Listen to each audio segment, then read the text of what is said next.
Welcome, everybody, back from a long hiatus to Drink While You Think. I don't even remember what episode it is, but here are your hosts, me, Kenji, and And I'm Matthew.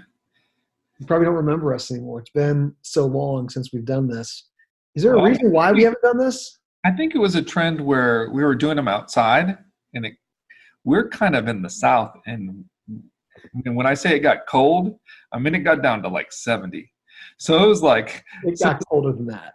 and then we had the conference season go. Like we did Accountex, we did Acuitycon, we did QuickBooks Connect, we did. But last year we had a really good Thanksgiving. Drink While You Think at QuickBooks Connect. So I agree with you. There's lots of reasons, but we've been bad, man. I know. We've fallen off. What are you drinking? For no good reason. I'm doing this one to make you a little bit jealous. Check this out. You suck. Well, you like this one. Can you see that one? It's the Redneck Christmas Stout. Redneck Christmas Stout from Jekyll Brewing. That's here in Atlanta. I got a whole bunch of drink. I mean, I had so much to choose from this time around because we just had Thanksgiving and hosted. We have a bunch of leftover stuff. This is good. It's really kind of yummy. You'd like it. I'm going to pour mine, have a little sip while you show me what you got rocking there. Well, I'm going with an old standby. I'm going with a little fat tire today. Standby. So that's a pretty good. Have you done that one before? I don't know if I've done it before, but I mean, from the darker beers, from the commercially produced ones, it's the most consistent, consistently agreeable to my palate for whatever reason. Dude, that's a legendary beer. That is a legendary beer. I know, but I don't do the Guinness, even though I like Hold on. I'll go back and show you how legendary it is. That was a beer you could only for a long time get in Colorado. Like they were really early on the craft scene. It was a big Colorado thing. My wonderful mom, used to bring back cases in 12 packs for me and my brothers. Like she'd drive them back from Colorado for us because you couldn't get them outside of Colorado. Fat Tire. I mean, that was kind of, for me, almost like that was one of the first craft breweries where I could think of where you would get oh my gosh, you're drinking Fat Tire. Like, where did you get that? That's a legit old school good one. So yeah, I was so cool. I thought it was Flat Tire for a long time. Oh boy, no, you're not that cool.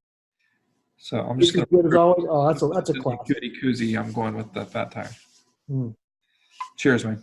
Cheers, dude. Glad we're back at it again. This is a really good one, by the way. I mean, you dig this one. Also, it kind of feels. See if we can do this here. Feels kind of in the festive spirit. Look at this.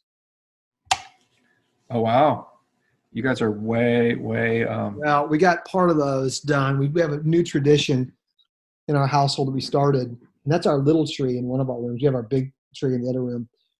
We did this. We had grandparents here over Thanksgiving, and so we did it. One of my wife and I's favorite things to do now is I'll put the Christmas tree up. Unfortunately, we're rocking out the fake Christmas trees, but it's just easier because we're gone a lot during Christmas.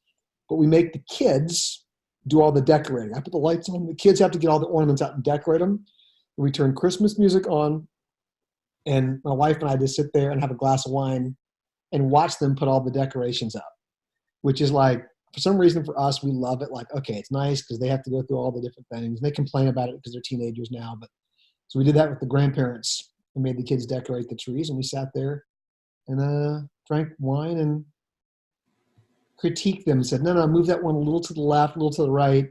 There's a big hole right there, and they weren't too pleased about that, but it was fun. Yeah, ours is not up because we, went against our normal tradition of Thanksgiving of having it here, which we've had for the last 5 or 6 years, and we went to a family reunion for Laura's family in Post, Texas, on the cotton farm, and they had about 50 or 60 people, from the extended family all got together. So it was quite the crowd. So it was fun. Best thing consumed food-wise at Thanksgiving. Pick one. What's the top thing? Well, it's pretty easy food-wise because, in Post, Texas, we're not drinking while we eat. It's a pretty dry. Oh, that's right. That's a pretty dry occasion. Best thing food-wise I ate was, what was the best thing?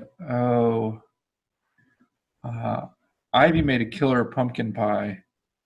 You guys make good pies. You brought that Ivy stepped up a notch. Nobody else in our family pie. did it. I cooked a lot, actually. I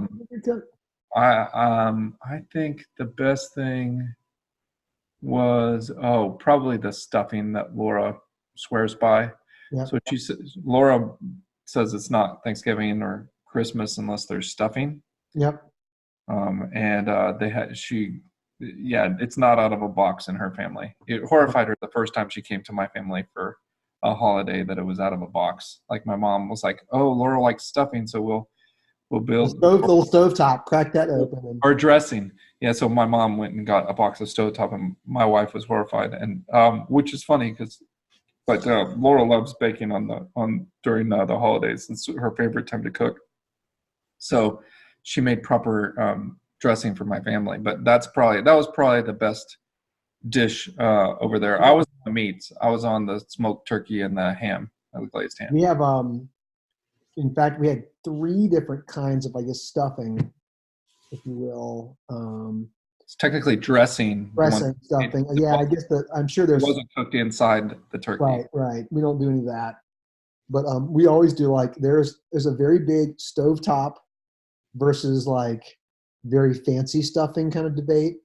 I'll admit I'm a little bit like the stovetop. There's just something kind of classic about it. Like me and the kids, some others, but Rochelle does a big, very, very fancy chestnuts and all kinds of things. It's very good, but it's a big debate that those get put out.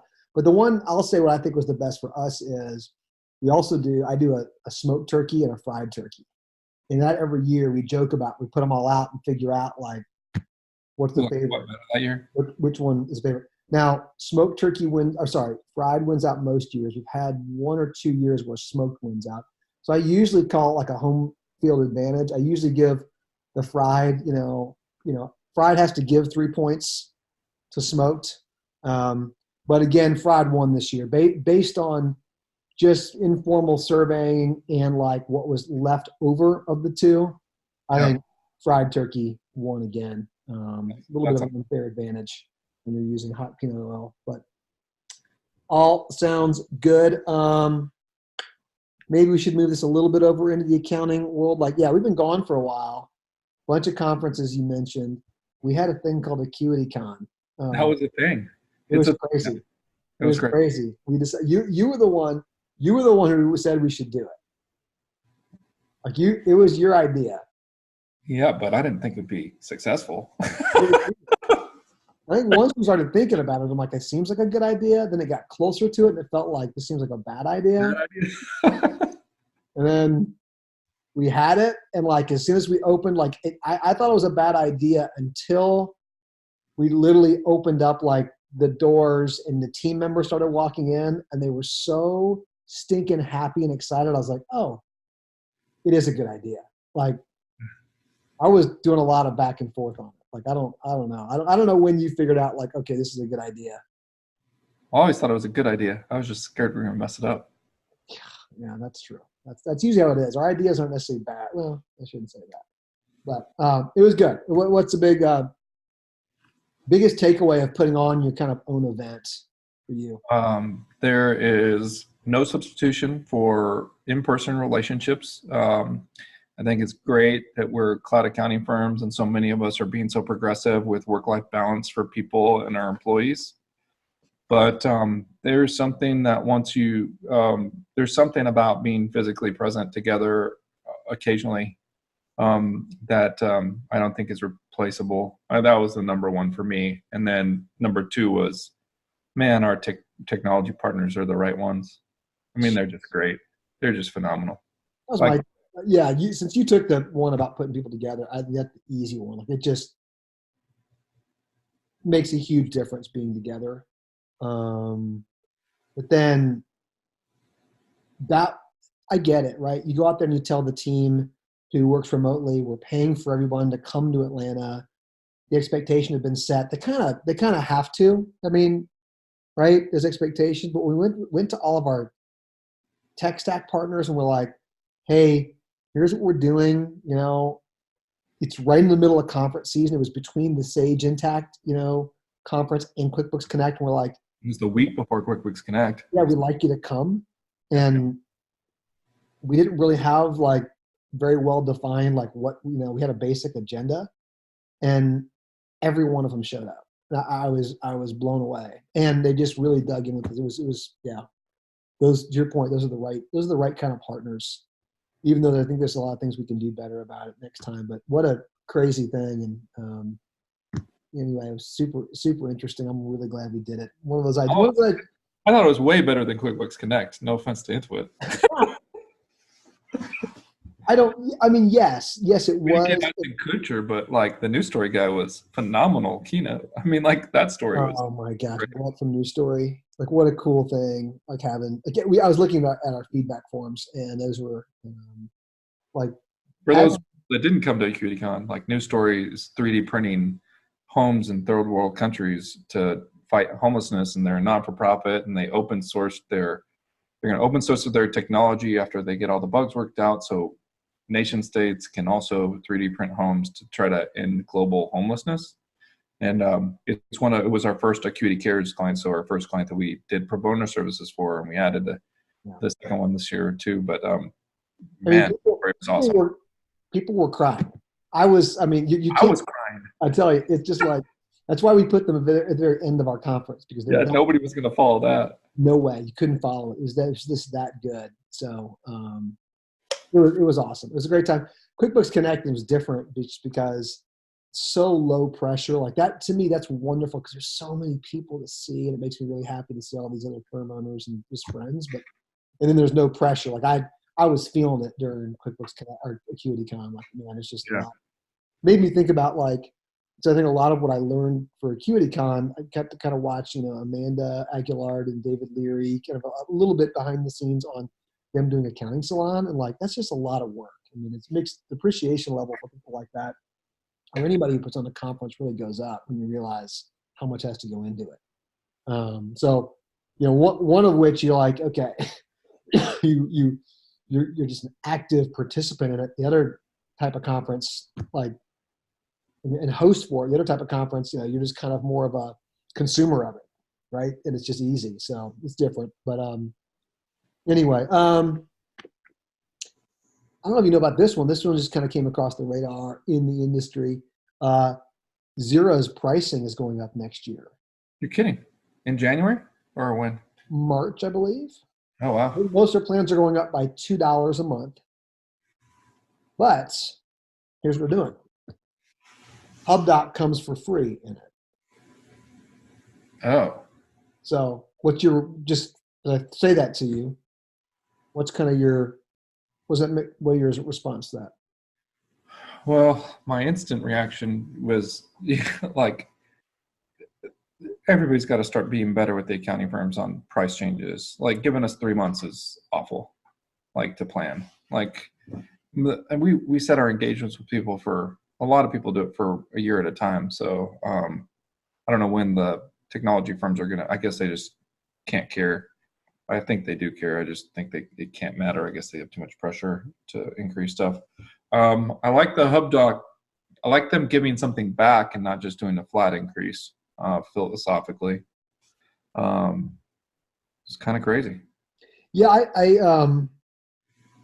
I heard it and I thought, okay, that makes sense. You're exactly right. I think that whenever there's a price increase, we have a lot of these discussions about us as a firm when there's price increases. People say, oh, you just have to prices have to go up every year. And we've always tried to do it with, if they're going to go up, what additional value are you getting? So I'm with you. I agree with that. Like, okay, great. You're getting Hubdoc included, which is good for us because we're very, very heavy Hubdoc users.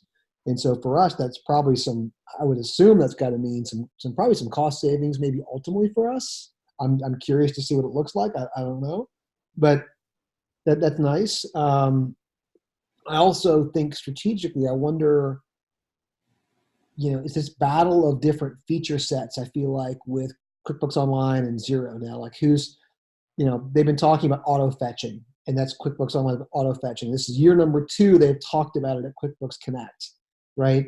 About the auto fetching, and it still seems to be in some kind of weird beta state. You can't see it. So felt a little bit like, all right, they launched a bunch of interesting features of the product at QuickBooks Connect. Feels a little bit like, all right, that Xero's like, okay, we made this acquisition. We need to get that thing integrated into the product and start at least showing some differentiation on some of these integrations. Yeah. So I don't know, it's kind of interesting. I wonder if there's going to be more and more of those where you start seeing some separation of what is Hubdoc still going to be available if you're using QuickBooks Connect online? I assume it will be. My assumption would be they're not. I mean, I can't imagine they'd take that away, but they've also got to look at it and think to themselves, okay, this is the second year that QuickBooks has talked about the auto fetching inside of QuickBooks Online. So they're going to have to do it at some point. do something at some point because they run that risk of if QuickBooks rolls that out, Intuit rolls it out, there's going to be customers who will start abandoning Hubdoc if they're paying for that, but it's already embedded inside of QuickBooks Connect, QuickBooks Online. So we'll see. Interesting stuff. But yeah, what about Bill.com? What do you think about the IPO announcement? I think it's great. I think it shows, I believe, how vibrant I think the ecosystem is in our space. And you know, if you would have asked me going into this year in the years past, who in the ecosystem would be going public, they're up there like the top 2 or 3. Like, yep, that makes sense. I mean, they have had that kind of trajectory. The problems they were solving, they were significant. The technology was good. First to the market, really, really ahead on the whole AP side of things. And I think the workflows has always been great. We talked about, I think, only doing 100 million. The raise very much shows that they're in a good cash position today. They don't need the cash. It's just more about monetization, I would assume, for shareholders, and that they can create more value by going public, but they certainly don't seem to need the cash. Right. I don't know. What's your thought?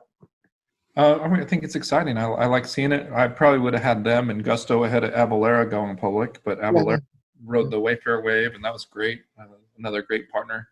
I don't know who after.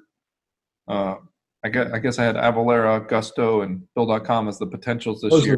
Those are the big ones. Yeah, I don't know who's even next. There's a big gap, I feel like. I'd have to think about it probably to see who might be for that. So who would be next? That's kind of an interesting one. Like if you had to, behind those 3, like who would be the next one to go? I don't see any.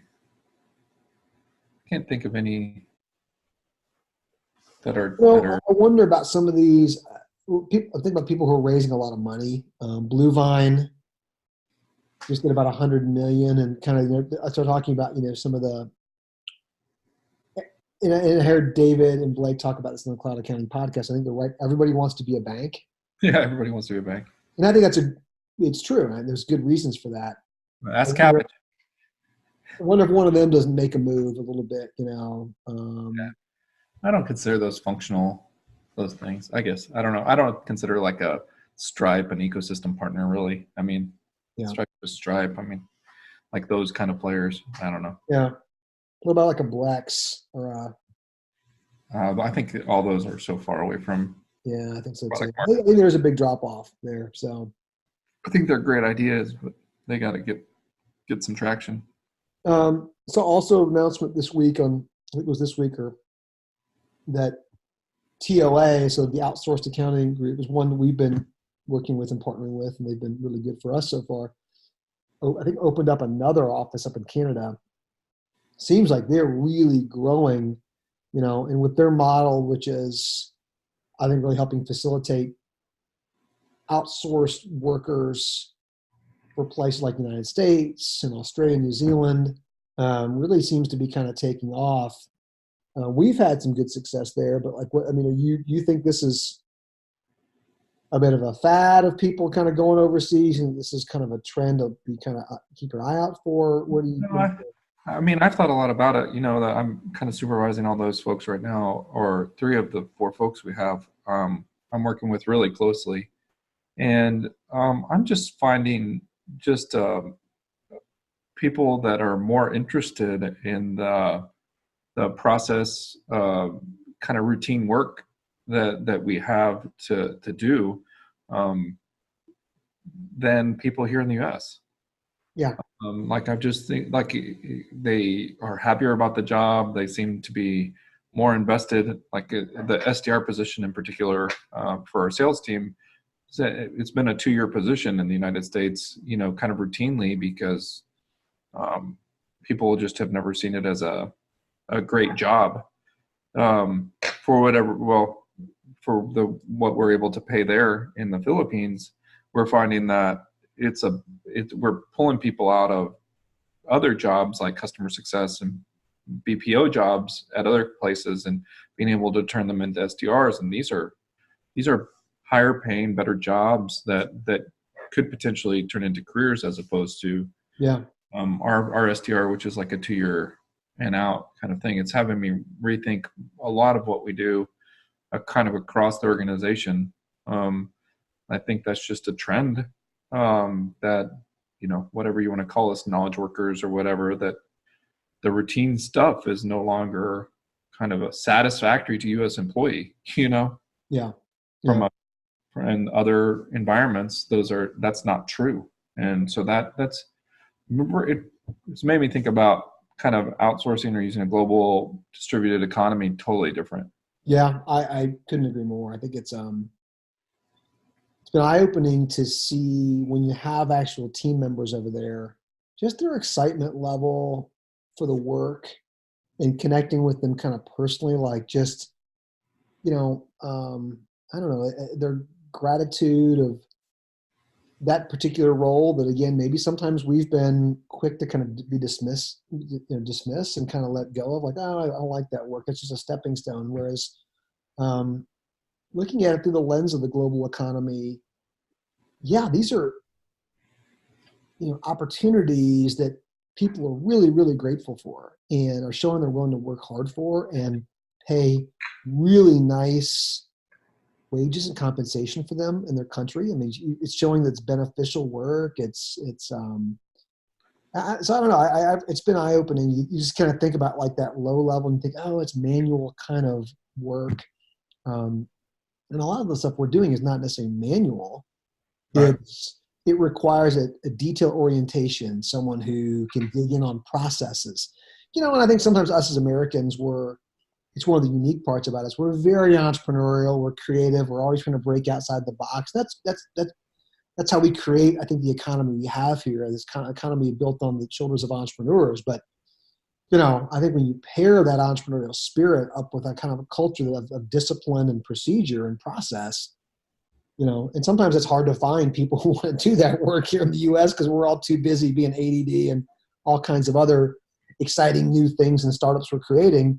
We need people who want to just kind of be disciplined with, let's get the work done. And we're finding some of these people are overseas and really fun to work with as colleagues. And so it has been eye-opening. And I don't think it's a fad. I think it's a kind of a trend to come to utilize some of these team members.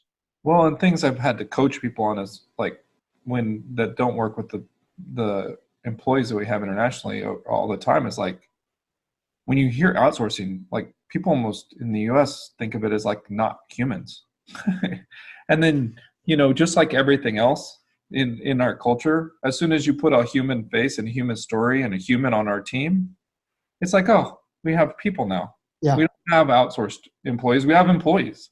Yeah. And we have them, all over the world now. And it's so weird being virtual. Like there's no distinguishment between us and like our U.S. employees and them. It was funny. Like remember in our meeting the other day, we were having that new employee, which we do, I think, once a quarter or so, a new employee lunch meeting. And we had Elle, who was one of our team members in the Philippines, and they're joining us, and it's 1 a.m. Here we are having lunch. It's 1 a.m. there. But there she was, and we're talking about essentially teenagers. And like, man, she's got 3 of them, 3 kids. She's like, kids are expensive. And we're laughing because we're like, that's the conversation we have here with you and I having teenagers. Like, man, kids are expensive, and it's just a lot of time, and you're right. It humanizes it, makes you realize that the same challenges that we as parents have here are the same ones they have over there, right? So it's Technology's great. That's all I can say. yeah. Well, it's great. I'm glad the TOA folks are having some success growing. I think they've got their big conference next week, the Ignite conference. I mean, that sounds kind of fun. It'd be kind of fun to be over in the Philippines seeing that, but Maybe next year. maybe next year. I don't have it in me right now. I know we've had a lot of conference stuff kind of going on. And I got my last travel of the year coming up, so I'm done for a while. Yeah, yeah. Well, no, you got one more travel for that because you're gonna be in Texas for Christmas, right? No, Are you we're here? here. Okay. Mom and Dad are coming here. Okay, we still have to talk about. We'll see. We got to follow the football season here a little bit more, and these bowl games shake out. But one of the interesting things we've got to deal with is if my alma mater football team possibly ends up in Matthew's hometown to play in a bowl game. Like, I don't know. It just feels like we might have to do something about that. That seems like a team of destiny right there. So. Yeah, we'll be one of maybe 10 people in the stands cheering on the mighty Wake Forest Demon Deacons in El Paso, Texas, if they end up at the Tony the Tiger Sun Bowl. So we'll see. Who knows? We'll see. But I think the big thing is, I think about what David Leary told me about their podcast, and we got to apply that here to what we're doing. Is it's just about routine and kind of getting this, we've had a lot of friends who've asked, hey, where you guys been with your whole drink while you think? And we just got a little bit lazy with it. But every time we do this, I'm always glad we did it. We just have to keep the rhythm up and doing it. So we'll try to be better for everyone out there. We'll be better next time, everybody. Better next time. We'll get some more guests back on.